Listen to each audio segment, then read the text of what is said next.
Opajon yengillik bo'lyapti sizlarda ham? Hamma yengillik bizda bo'lsa-da. Izg'on shunday uchtepadan kelasiz. Farhod dehqonxona uchun ro'parasiga qarasangiz, Sharq mebel do'koni bo'ladi. U yoqda 3 oydan 12 oygacha bo'lib to'lashgan. Nasiya saloniga istalgan mebelingizni xarid qilishingiz mumkin. Misol uchun shu devorni to'ladi, shu uzoligimizning razmeri 280 ga 240 bo'ladi. Izg'on materiallar bo'yishi bo'ladi. Bemalol yuvib tozalasangiz bo'ladi. Sifati juda ham zo'r. Yaxshi arxitekturjini va yaxshi parol o'rnatilgan bo'ladi. Bu uzoligimizga kanavat ochiladi.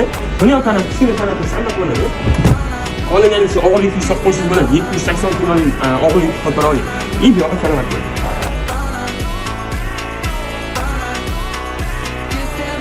O'shingiz mumkin. Bu uzoligimizni ketishmay onaxon bilan, yaqinlaringiz bilan dam olib, mazza qilsangiz bo'ladi. Sizlarga ham shunaqa mebellar kerak bo'lsa, Rastrosga mebel xarid qilmoqchi bo'lsangiz, pastda telefon raqam qoldirman. O'sha nomerga bemalol aloqa qilinglar va batafsil ma'lumot olasizlar. Sharq mebel.